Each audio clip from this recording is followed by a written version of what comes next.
Well, hello, everyone. Welcome to This Week in Politics. We have two stories I want to take a look at today.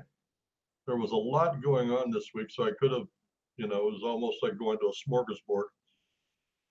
But I wanted to talk about two things. And I really, to be honest with you, the first story that we're going to cover, the government shutdown, I really didn't want to give this any airtime because that's all anybody's talking about, and I'm bored with it. But the purpose of this program is this week what's going on. So the first story we're going to talk about is the government shutdown. And the second story we're going to look at is not a national thing, but it is. And that is the LA district teachers strike that is going on in LA. And I wanted to discuss that one because it's a microcosm of what's going on in this country. And I think the American people need to know what's coming, because the crisis they're facing in LA is uh, already happening in the whole country, with the exception of this. Our economy is so big and so huge, and the deficits are so big that it's getting buried. But I want to bring it out. I want everybody to see what's going on here. But before we do any of that, I do want to make a couple of announcements. Now, this program and all the programs that we do is sponsored by the Prayer Box Ministry. So go over there and check us out on the web at prayerboxministry.org. And there's a lot you could do over there. You can find out anything you want to know about our ministry and what we do. We like to say that you could go over there and do one thing every day, 7 days a week, for the next 7 years and never repeat what you do. So go over there and check us out, prayerboxministry.org. Now, the government shutdown. For those of you that don't know about what's going on, the budget came up. Congress passed a continuing resolution, which means they just raised the limit for the deficit and authorized us to spend a boatload of money, and then we'll decide about where it goes later. That's what a continuing resolution is. And Trump said, no, I'm not passing that. In fact, I'm not signing any legislation for finances that doesn't have money for the wall in it. And he's asking $5.7 billion, which sounds like a lot, but when you consider that the Democrats voted to pass and authorize $50 billion less than 10 years ago, it makes the $5 billion that Trump is asking for seem rather minuscule. And when you look at it that way and you realize that it's really not about the money, it's about they don't like Trump. And we're going to see that as we see what happened this week in the ongoing stalemate that is happening. So that is how we got to where we are. So a couple of weeks ago, Pelosi and Schumer said, let's get the government back open. There's 800,000 government workers, non-essential workers. And he said, let's get those 800,000 back to work, and then we can talk about the wall. And Trump, I mean, he knows what that is, just like you and I know. That means the Democrats get what they want, and they will never, ever agree to anything. So Trump said, okay, Nancy Pelosi, if I go back to work, will I get my wall? And she, without thinking about it, she just said, no, you're never going to get a dime from me for the wall. So Trump said, okay, if you're not going to give me what I want, why should I give you what you want? We're done. Go. Week and a half ago. So in the meantime,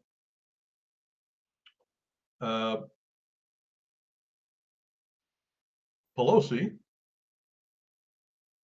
okay, so the State of the Union message is coming up. And that happens every year from the House of Representatives. Now, one thing I didn't know is he doesn't just automatically get to go there. The Speaker of the House has to formally invite him. And Nancy Pelosi said, well, because the government is shut down, we can't guarantee your security. So it would be better that you put that off until those 800,000 people go back to work. What she's saying is, okay, you're not going to give me what I want. Guess what? You don't get to make your speech in our house. Very petty, very stupid. But here's how it was reacted to. The press said, "Oh, what a brilliant move! What a great thing to do! That's a power move." That was the phrase they used. A power move by her. And so they just went on and on, gushing all over her because she did this. Now, I said at the time, that's petty. Because if you think the venue is going to stop Donald Trump from doing that, you are silly. That's never going to happen. So, but anyway, the press went gushed all over her for 2 or 3 days. And what nobody knew, but except Trump and his people, was that Nancy Pelosi was planning a trip abroad for a week. And I also did not know this, but when they make those trips overseas, they use military planes, and those military planes have to be approved by the commander in chief before they are gone. Interesting. I didn't know that. So let's say that Pelosi and her crew was due to leave at 1 o'clock in the afternoon. And I don't know the exact time, but let's just say that. At 12 o'clock that afternoon, Pelosi gets a letter and says, from Trump, and it says, due to the government shutdown, it is your trip has hereby been canceled. And he listed the 3 countries. And he said, I'm sorry that it has to come to this, but perhaps your time would be better spent staying here and negotiating with me than taking a week to gallivant around the world at the government expense. If the 800,000 really are important to you, let's stay here and negotiate instead of running away. Now remember, this is the same Nancy Pelosi that the first week of the 800,000 being gone was on vacation in Hawaii. Okay. And then a week later, or 2 weeks later, which would be the 4th week of the shutdown, now she wants to go on a week trip around Europe and the Far East, or Europe and the Near East. So now we've got to shoot back. Now, how does the press react to that? How petty, how silly, how stupid does Trump have? He did the same thing. And I still say it was petty. But here's what I got to say about Trump's pettiness. At least he's fighting back. Americans elected Donald Trump to be a fighter. And when people fight petty, then you fight petty. If they fight verbal, you fight verbal. If they fight in writing, you fight in writing. Remember, Pelosi sent him a letter uninviting him. Trump sent her a letter canceling her trip. He's a fighter, and he's fighting fire with fire. Good for him. That's what we need, is a fighter. Is anything going to come of it? Nothing but hard feelings.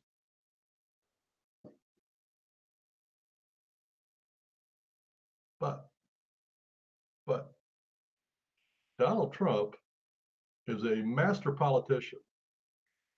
In spite of what these bozos keep thinking, he is the master of the art. So after the tit for tat, Trump sees that momentum is starting to turn. And when I say momentum, I mean the fight for the hearts and minds of the American people, because that's what they're doing right now. Okay. She ginned up her base, he ginned up his base. It's kind of a wash right now. So then Trump comes out and he hypes this thing that he's going to make on the border wall yesterday, on Saturday. I think most people suspected he was going to declare a national emergency. He did not. He began to lay a trap, also known as negotiation. Now he knows, before he makes this speech, that Pelosi is not going to negotiate. She's going to deny this out of hand. So Trump, knowing this, is going to make them a very, very good offer at a compromise. And he doesn't want it to get lost in politics. He doesn't want it to get lost in the Beltway. He wants every American person to know about the deal he's making. So he makes a major announcement. It's carried live on TV and on the internet. And I have passed it around. I've done my due diligence to get as many people to see it as possible. But here's the deal. He makes an announcement as a first step in negotiation with Pelosi and the Democrats. And here's his offer.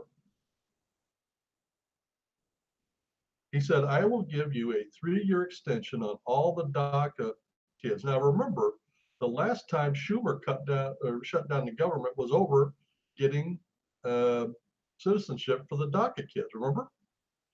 And so obviously back then it was important to them. So he said, I will give you a 3-year extension on the DACA kids.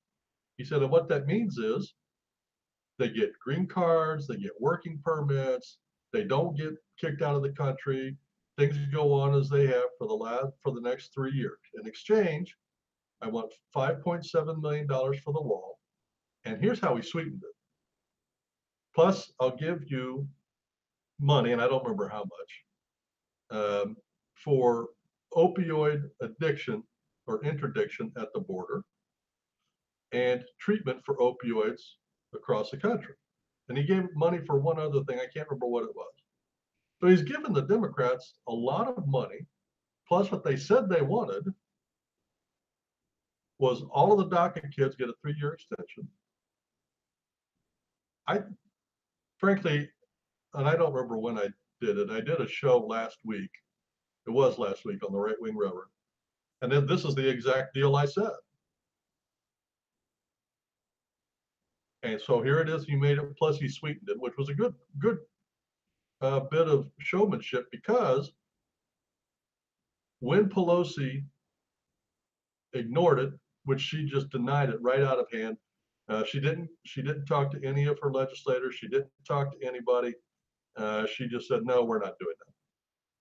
Which, by the way, I want to go back and I want to touch on something that I didn't touch on a minute ago. When I was talking about the Pelosi people getting ready to go on a trip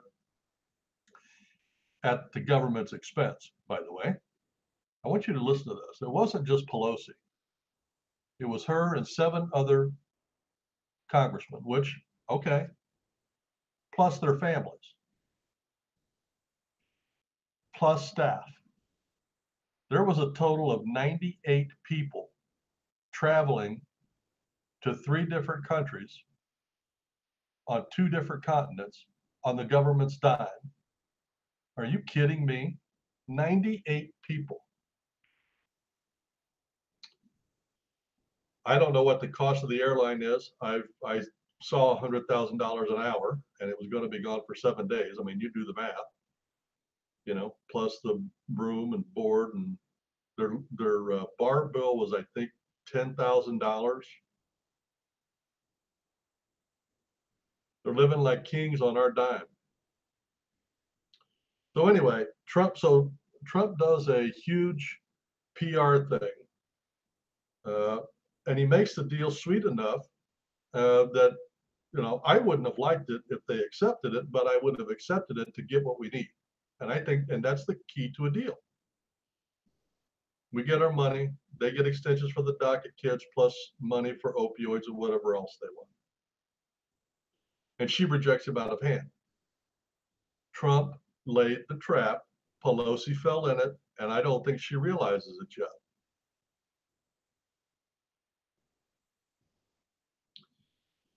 Now you say, what is the trap? Remember I said that the game here is the hearts and minds of the American people.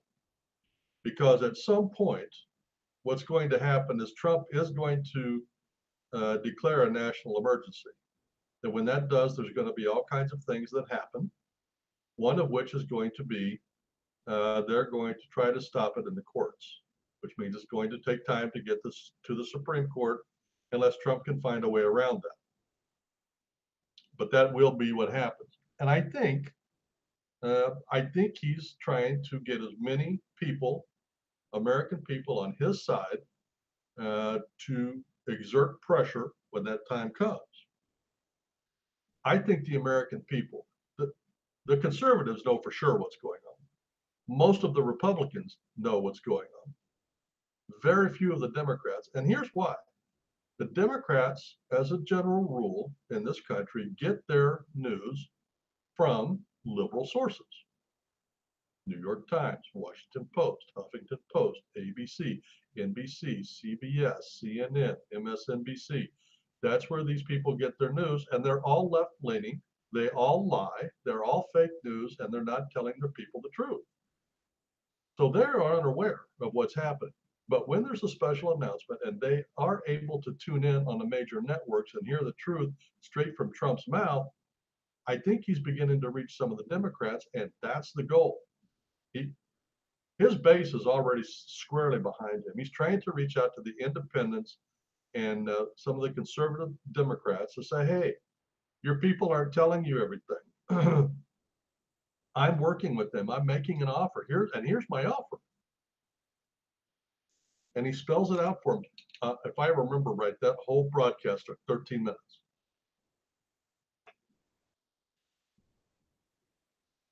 13 minutes is a few seconds. So he laid it out there. The American people are able to see it in this war for the hearts and minds of the American people. Now, in the beginning, when this started, I thought the Democrats had not a weak hand, but they had a hand they could play. They would eventually have to give in, but they could get some political mileage out of it. But unfortunately for the Democrats, they always do this. They always overplay their hand. And a smart politician can always sink them if they're willing to take the chance. And Trump is, and he did, and they are now paying the price. The Democrats are now on their heels. They're backstepping. They're changing their tactics. They're changing what they call things. They're on their heels, and Trump's got them there. And good. And I believe, now, the last show that I did 2 weeks ago, I said Trump was going to spend a week or so trying to sell this to the American people, and that was unnecessary. He didn't need to do that. I still believe that. However, what he's doing is he is trying to lay a solid foundation so that when it goes to court, he will be able to call on the American people to contact their legislators. So I think it's good. I think Trump is winning the hearts and minds of the American people. I think he is a consummate politician. He's making these guys look bad, just making them look like kids. Thing that the liberal press is trying to American people with is the 800,000 non-essential government workers that are laid off. Okay. Here's what them being gone for 30 days has done. Let me ask you something. Has your life changed? Is there any experience because of these 800,000 people being out of work? What this has exposed is 800,000 people are not doing their job, and it doesn't affect the American people at all. So my question is, why don't we just fire them? That's 800,000 people out of the swamp. Now you say, well, that's awful cold. Well, you know what? 800,000, that's a lot of people. What's the salary? If each one makes 100,000, what is 100,000 times 800,000? I don't even know what that is. $8 billion a year on payroll only. I mean, that's some serious dough. Or now, what I recommended 2 weeks ago was this: if these numbers, if I was a CEO of a company and I had these numbers in this situation, here's what I would say. I would say these people are probably performing some clerical function somewhere that is needed, not critical, but needed. So here's what I want to do. Let's keep 1/4 of them. It's 200,000. And you tell each person and each department to cut 3/4 of the people that are on furlough right now. Bring back 1/4 and then reorganize that department and reapportion the work. You just saved 600,000 jobs times $100,000 a year, or $6 billion a year, every single year. And this is 25% of the government. That means we still got 3 times that we can do. So let's say that the other part, we only save 500,000 times 3 is 15,000 more jobs we could get rid of. And the salaries at 100,000 is another $15 billion a year.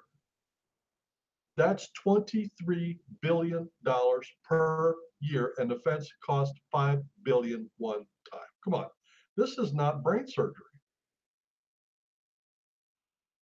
Now, let's assume that Trump decides he doesn't want to fire them. The press is trying to make it look like it's such a hardship and people are losing their houses and they can't eat and they have nothing. Well, first off, they tried to say that this Friday was the first Friday that they didn't get a paycheck. That's not true. They had some, they contacted some of these people and they did get paid. 2 Fridays from this last Friday will be the first time without a paycheck. But for every government shutdown that has ever happened, the people that are affected always get back pay, always, always, always. Okay. Now, we also know, because we checked, is that the banks and the creditors that are serving these people are already making arrangements, telling them they can add payments on at the end. They can make special arrangements. They're willing to work with them. They're not going to shut these guys down. They want the business like everybody else, because the banks know, and the credit companies know, and the credit card companies know that they are all going to get their money back when they go back to work. Now, what's another option?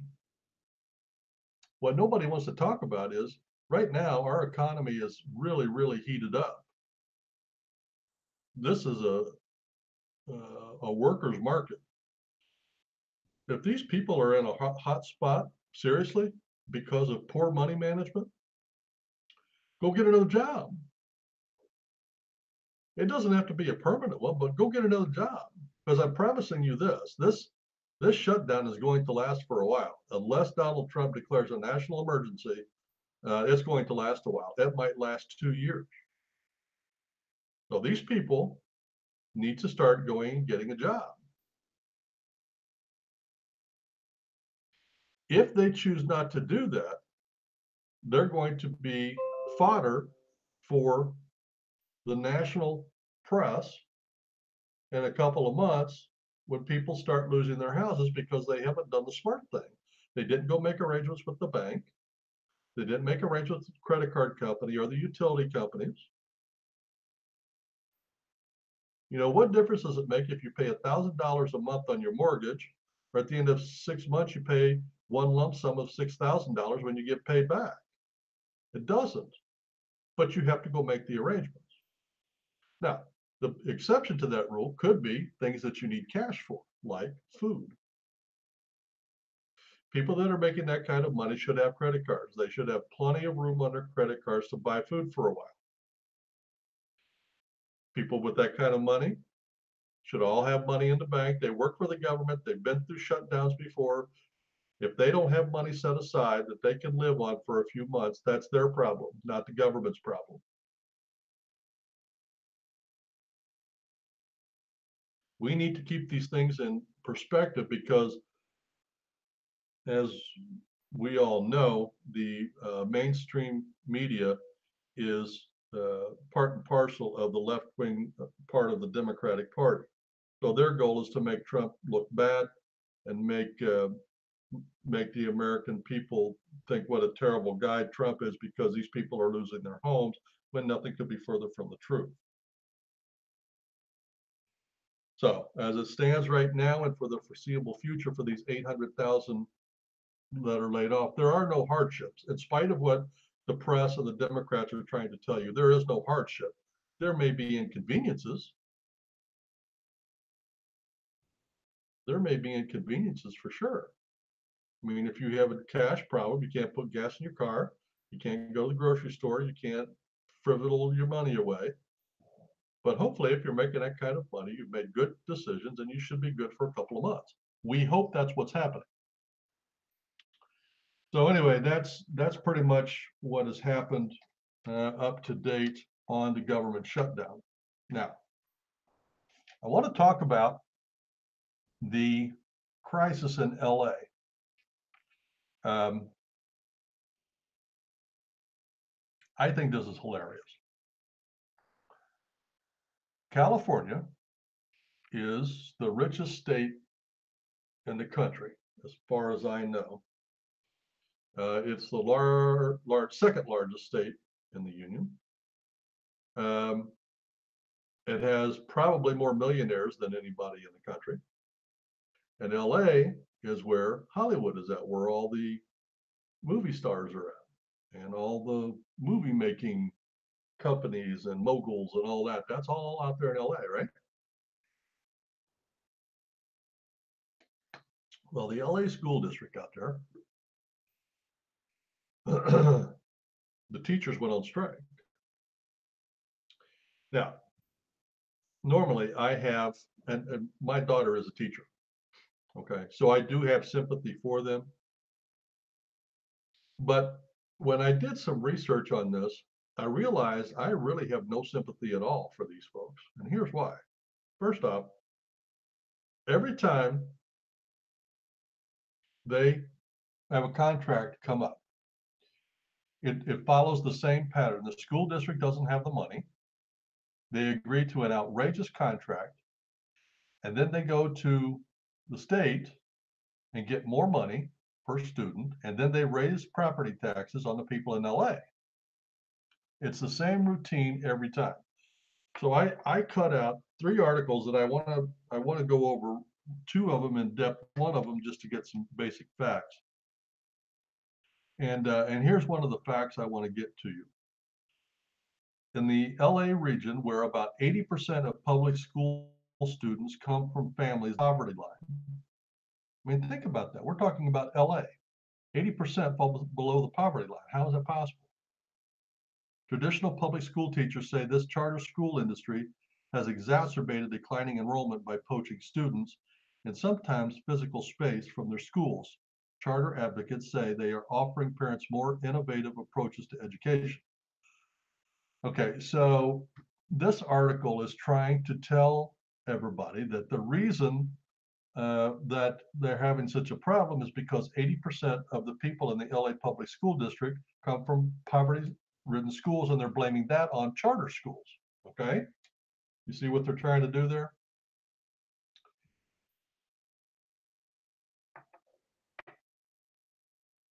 That is a symptom, not a cause of the problem. The cause of the problem is that the teachers don't give a crud.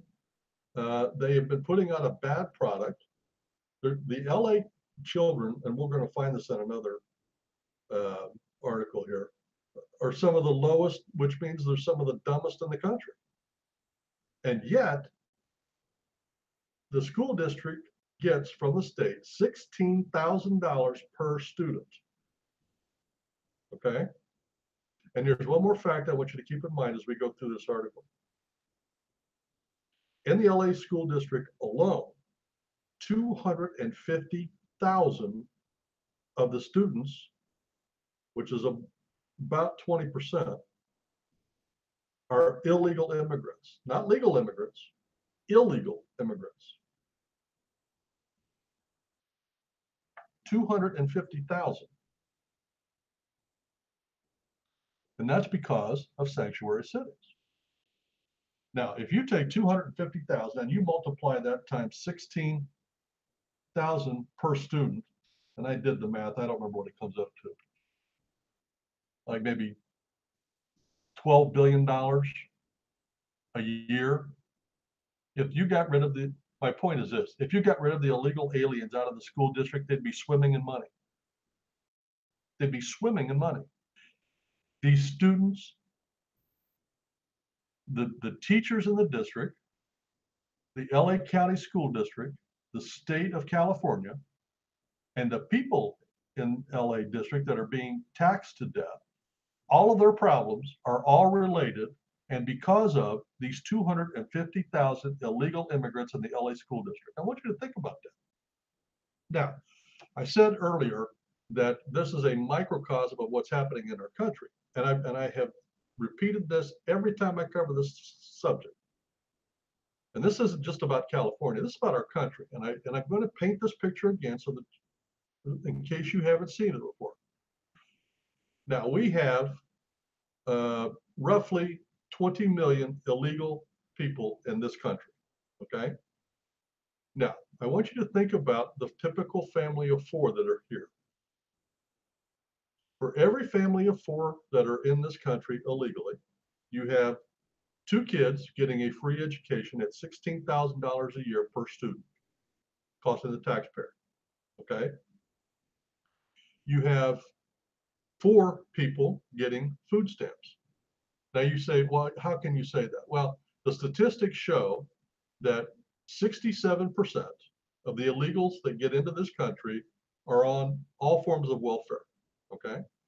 Two people in that family are receiving welfare, and the average welfare check, believe this or not, when we as Americans go to collect our Social Security, the average check runs around $1,200.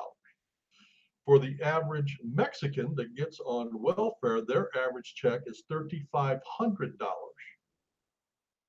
per month. And they're on that a lot longer than we are on ours. Okay? You have four people getting free health care. Now, what does that run? I don't know. $6,000, $8,000, $10,000 a year times 20 million. Do the math. You got two people that get free driver's license.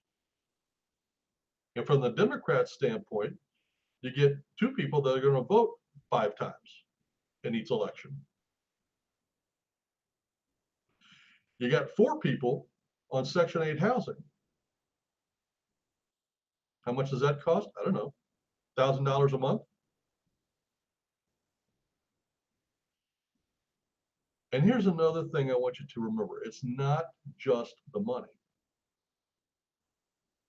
It takes roughly $122 billion a year to take care of the illegals that are in this country. For every government program, the Section 8, food stamps, healthcare, school district, for everyone that these illegals are involved in, there's an American somewhere that is not receiving that benefit because we can't afford it. I haven't checked in the last few years, but several years ago, here in the city that I am in the Midwest, to get on Section 8 housing, it was a 2.5-year wait. I'm sure it's more than that now. 2.5 years to wait, and these Mexicans are coming up and getting it right now. How are they doing that? Because they declare refugee status. They go to the top of the list. It sounds silly, but that's the way it works. An American gets pushed down.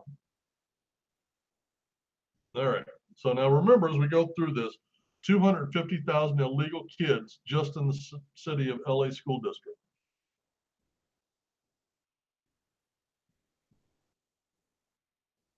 Okay.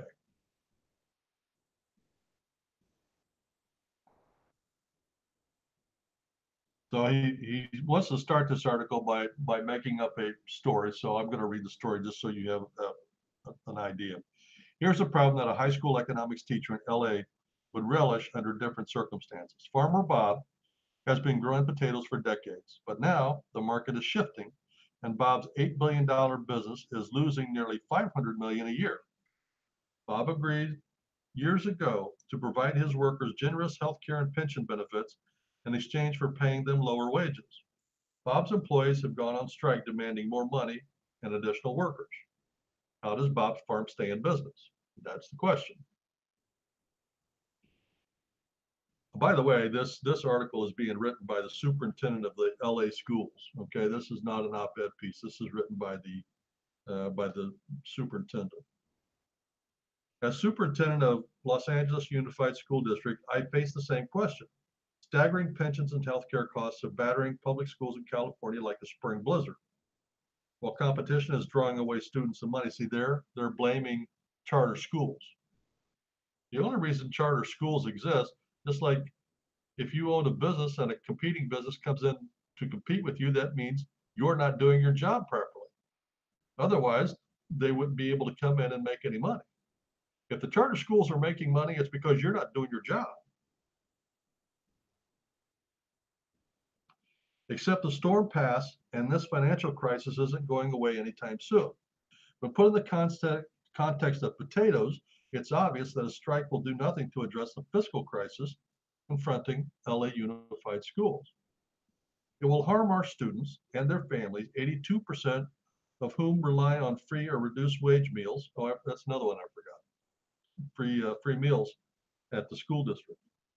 Many of whose parents cannot afford to miss work if their children are unable to attend school and the hours of lost learning cannot be made up. The strike won't create the funding we need to boost teacher salaries or hire new educators. 90% of the funding for our school comes from Sacramento, the state capital. Think about that. 90% of their financing for each student comes from the state.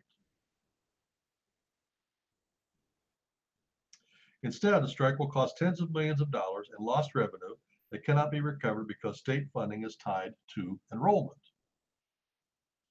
During a 3-year period that began last summer, LA Unified will spend about $24 billion educating students. The district's revenue during that time will be closer to $22 billion, forcing us to spend all of our reserves. The teachers union demands would cost an additional $3 billion during that same 3-year period.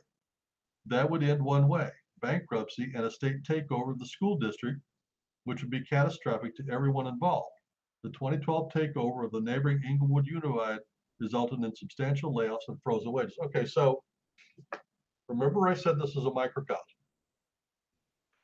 Remember that LA is left-wing, ultra-liberal Democrats, okay? Now, the district superintendent has laid out the beautiful case for the money. He says we're running at a deficit.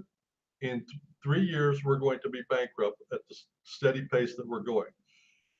The union wants an additional $3 billion, which means we use up all of our reserves and we file bankruptcy and the state takes over our school. And what does the liberals do? We don't care. We want $3 billion. That's how they operate. No concept of money, no concept of right and wrong, or who's receiving the benefits. Now remember, we're talking $3 billion. Now remember I said, if you got rid of the 250,000 illegal immigrants and kicked them the hell out of here, they would have an additional $12 billion per year.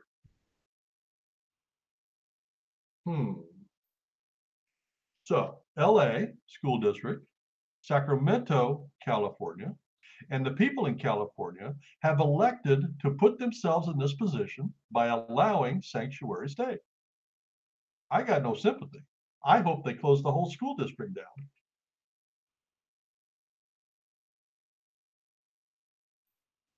Currently, for every 100 students who enter our high schools, about a dozen will drop out and only a dozen will graduate from college. Nearly 70% of the students in Los Angeles Unified are not proficient in math. Okay, remember I said that in order for charter schools to make money and flourish, you have to be doing a lousy job, just like if it were business. That's the whole point of a charter school. It's competition.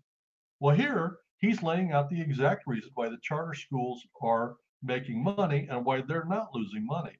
This is capitalism at its best. Instead of worrying about the money, the superintendent and the principals and the teachers need to be sitting down and saying, hey, 70% of our kids can't do math and 60% are not proficient in English. Maybe we better concentrate on math and English and they'll stop going to charter schools. But no, we ignore that problem Ignore the fact that we're turning out stupid pieces of rocks, and let's worry and go on strike so we can get $3 billion more and force our school district into bankruptcy. The lack of understanding about how to make things better never ceases to amaze me. Everyone agrees that these numbers are unacceptable. We also agree that smaller class sizes and more teachers would help, but we simply don't have the money. Okay? So he's laid out a beautiful thing telling how unreasonable the union is being, how little money they have, and they're going to be bankrupt. Okay? I want you to listen to this. The superintendent is obviously a left-wing nut job because he listened to the job to the offer he's going to make. In our most recent proposal, we offered to give teacher a 6% raise. So they're turning out stupid rocks, pet rocks. 70% can't do math and 60% can't read, and he's going to reward the teachers with a 6% pay raise. Did you get a 6% pay raise this year? I didn't. And to add 1,300 teachers.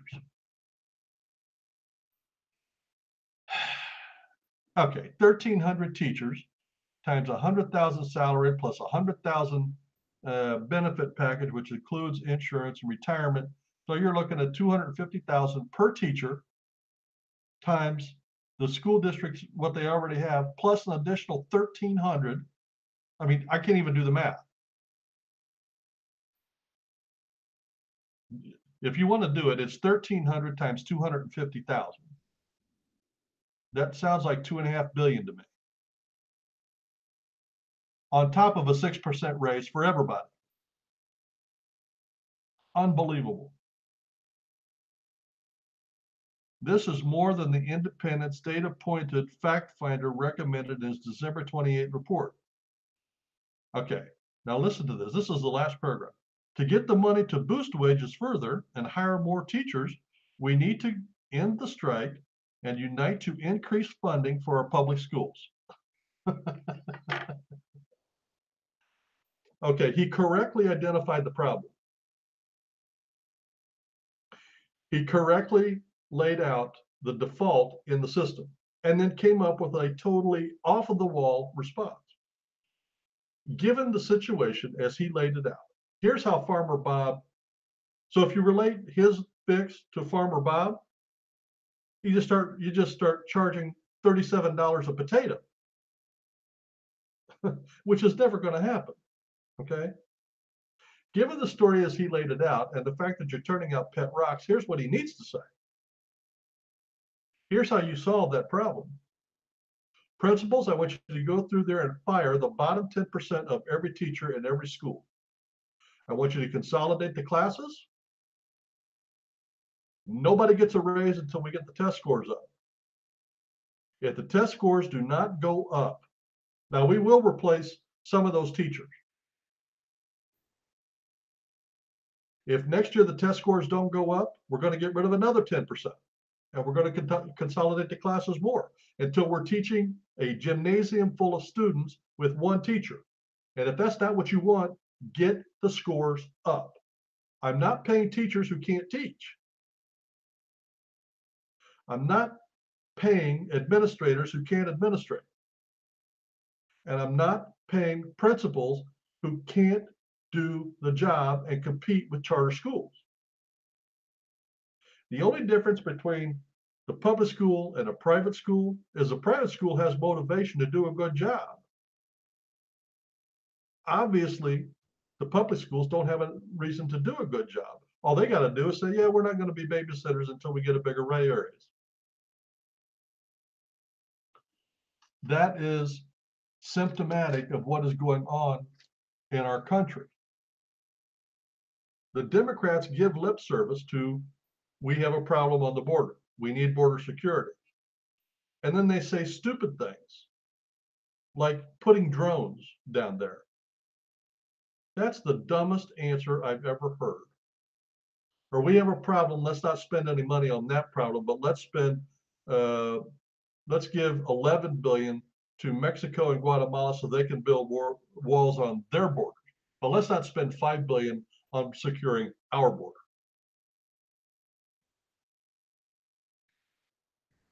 What they're really saying, and here's the dirty little secret that nobody's willing to say out loud. That whole article, the reason it is symptomatic is this. The Democrats are not interested in educating your students. They don't care about educating kids. What they want is to turn out kids that are just smart enough to go do the work and not smart enough to do critical thinking and ask themselves questions like, why are they turning out students that can't read and do math and getting a bigger pay raise? Why are they hiring 1,300 more teachers to go do and fail what the teachers they already have on staff can't do and are failing at?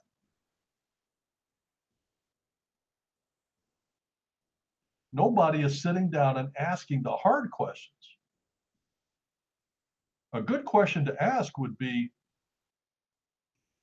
why do these people think that you can negotiate a contract for 1,300 more teachers plus a 6% pay raise with no money in the bank and rely on Sacramento to raise taxes so that you can continue to turn out pet rocks?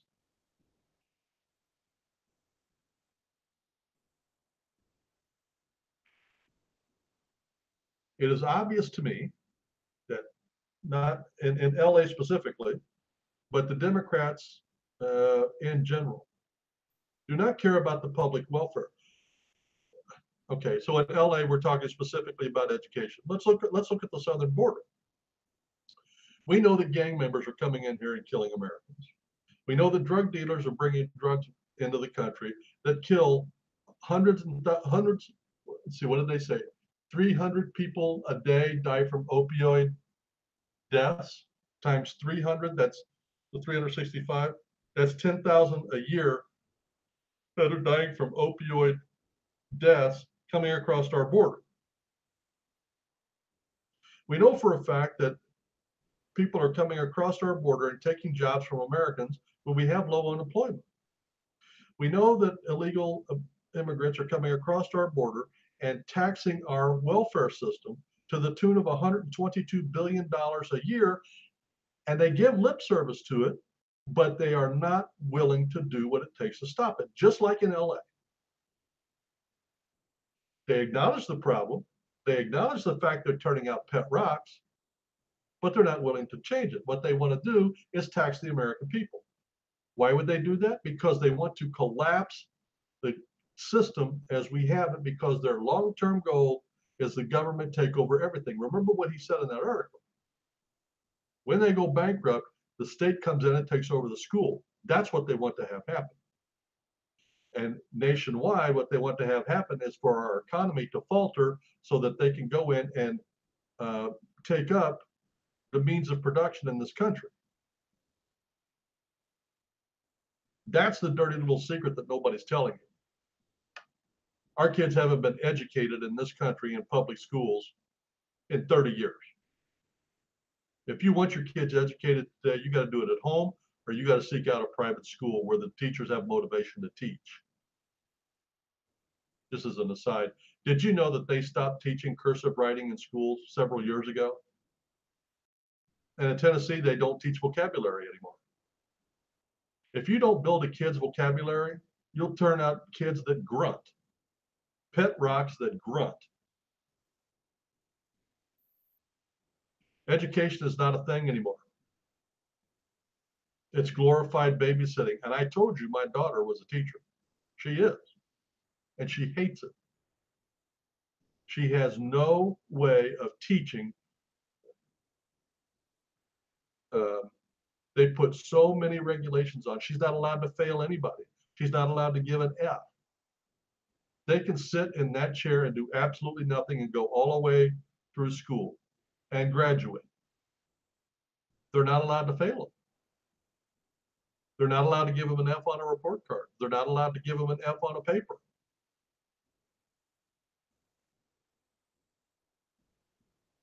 And this is not in New York and California. This is in Tennessee.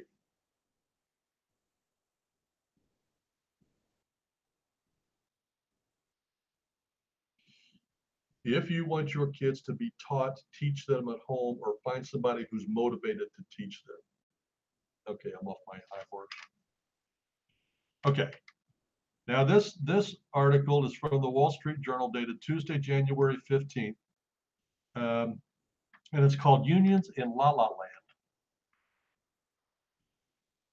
Here we are on a rainy day in the richest country in the world, in the richest state in the country, in a state as blue as it can be, and in a city rife with millionaires where teachers have to go on strike.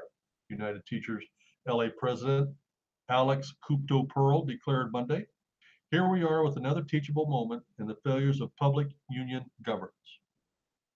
The 33,000 strong LA teacher union went on strike Monday as LA slouches towards insolvency due to unaffordable labor contracts. Despite a punitive $1.8 billion reserve, the district is spending about $500 million more each year than its annual revenues and will be broke within 2 years, which could prompt a state takeover and bankruptcy. Okay, that's a repeat of the facts we got from the last article, and so far the facts tend to be corroborated. LA teachers earn on average about $75,000 per year, about $6,000 less than the statewide average. Though compensation, including health, retirement, exceeds $110,000. One problem is the region's high housing costs make it harder to retain teachers, while more and more money is diverted to benefits and pensions. Okay. My daughter has been teaching for 15 years, I believe, and she makes half of that. I don't really want to hear it. You elected to live in LA, you elected to teach in LA, you elected to be a teacher. Every teacher that I know does not go into it for the money. They go into it because they want to teach children. But okay, I accept your argument. Health benefits consume about 15% of the 16,000 or so the district spends per pupil. Teachers can retire as early as 55 and don't have to pay a dime for health insurance until they qualify for Medicare and then receive subsidized supplemental coverage. Few government or private employers anywhere provide this perk. Did you catch that?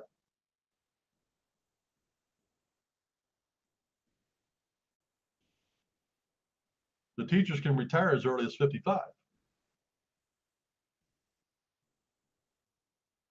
And from 55 until they receive Medicare, they don't have to pay for their health care. They get free health care, which is that's $25,000 on top of their retirement. Nearly all California school districts are also being squeezed by rising pension payments that the state legislature has mandated to shore up the California state teacher retirement system. School district pensions costs have more than doubled since 2014. That is a nationwide problem. Illinois is currently battling that and has been forever. And because our legislator, who is also a Democrat, have not contended with this, our bond rating is near junk status in the state of Illinois. Recall that in 2012, public unions and Democrats championed a tax referendum to soak the wealthy. And remember, this is in LA too. There's lots of wealthy millionaires out there, okay? Punitive to raise money for schools. Voters in 2016 extended the tax hike through 2030. Okay, the voters extended it through 2030. Well, state kindergarten through 12 spending has increased 70% since 2012. Okay, I don't think it's going to tell us why, but I can tell you why. It increased 70% because it became a sanctuary city and a sanctuary state, and 250,000 of their kids are now illegals. Thus, school districts across the Golden State are scrounging to keep the lights on. Last year, San Francisco voters approved a $300 parcel tax on each home to fund schools. Sacramento City Unified warns it could go bankrupt this year, barring cuts to worker benefits. Governor Gavin Newsom's budget proposal last week would provide schools with a modest relief by making $3 billion payment to the CalSTRS pension fund on their behalf. But as LAUSD Superintendent Austin Buettner notes, nearby schools can't spend money they don't have. They've offered teachers a 6% raise over 2 years and to hire 1,300 teachers and sports staff. The union is demanding that the district spend more, no matter the district's finances. Now, how exactly is that supposed to happen? Typical Democrats. Once higher pay and spending are in place, the union will then lean on politicians to lobby for another tax increase via referendum in 2020. The tax spin union ratchet never stops. You see what I'm saying? Let's agree to hire 1,300 more teachers. We'll give them all a 6% pay raise, and then we'll go get legislators to raise taxes again. They just extended taxes that they raised in 2012. And they added a new tax for $300 per house for schools. And now they're going to renegotiate and go back and raise taxes again. The union also wants to curb the growth of charter schools. Well, here we go. See, again, let me remind you, charter schools will not succeed or flourish if you're doing your job. So when there's a charter school, you're not doing your job. The union also wants to curb the growth of charter schools, which are a refuge for low income and minority students. Only 22% of fourth graders in LA scored proficient in math. Well, we already know that. 31% in other large cities. A 2015 Stanford study found that students at charters in Southern California on average gain more than 50 days of learning in math and more than 40 days in reading in each year over their counterparts in traditional schools. Again, I say, the only reason charter schools exist is because public schools are failing, and these numbers prove it. 3 years ago, former Democratic State Senate Majority Leader Gloria Romero launched a charter school in Santa Ana, which last year led the state in math academic improvement. She has motivation to teach the students. She plans to open a charter school in LA this year, but the union wants to stop her lest she embarrass the failing results in union-run schools. Behold the new regressive progressivism.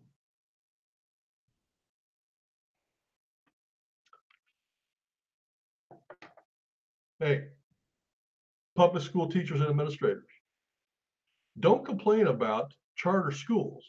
Charter schools exist because you're not doing your job.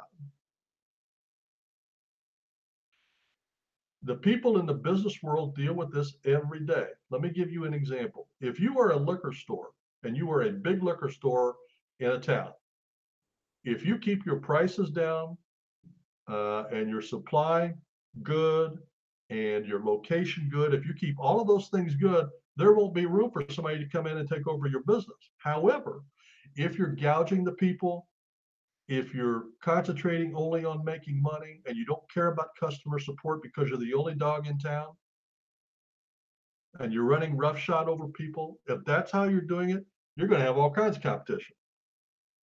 It's the same in a school district. If your charge is to teach kids to do math and reading, and they take tests, and 70% of your kids can't do math, and 50% can't do reading, guess what? You're failing. In the business world, if you're an employee and you fail, you get fired. You don't get a pay raise. The proper way to deal with this problem in LA is the complete opposite of what they're doing. That district superintendent needs to come out and tell each principal, I want you to fire the bottom 10%. Hire 5% new teachers. Consolidate the classes, and let's do it another year. If the scores come up next year, we can talk about a raise. If they go down or stay the same, we're going to cut another 10%, hire back 5% new teachers, and start over. At some point, I mean, how much further down can you go than 70%? At some point, the scores will go up and then you get a raise. If we reach a point where I can't cut any more teachers, I'm going to start cutting pay. These teachers have got to be motivated to teach these kids. They're not. When you have numbers like that, you're not motivated to teach. If you're there to teach students, you should be able to reach half of them without even trying.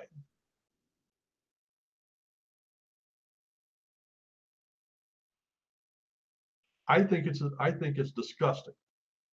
And the reason I wanted to bring this story to you, I normally don't cover local stories like that, but that is so exactly the way Democrats think. And I want you to remember this example, not just on the wall, funding the government. We currently have a $22 trillion deficit, and they wanted to pass a continuing resolution to just throw money, and we'll decide where it goes later, instead of sitting down and planning. And instead of spending a boatload of money, how about, here's an idea for Trump. Why don't you bring Newt Gingrich back and have him go in there and let's start cutting that damn budget again? There's a good idea. Let's cut spending. Well, anyway, that is a microcosm of how Democrats think, how they operate, and the process that they are going through. It is wrong. It is obvious that it is wrong. There's no logic in it at all. And if you look at the long term, where their goal is not to teach your students, not to protect the border, not to cut the deficit, their goal is to destroy our economy, destroy the school district so that the state has to take over, destroy our economy so the government has to take over, destroy our border so that we're not uniquely American and we can have everybody in here. If you keep that in mind with every problem that comes up, you will understand exactly how the Democrats will look at it, how they will think about it, and how they will vote on it every single time. Let's program, everyone. I just want to remind everybody to go take a look at our website at prayerboxministry.org. There's lots to do over there. We like to say you can go over there every single day, 7 days a week, and do something for 7 years and never repeat. And we add stuff every single week. So go over there and take a look, prayerboxministry.org. Well, that's program, everyone. I look forward to next week when we can sit down and talk about this week in politics. Be blessed.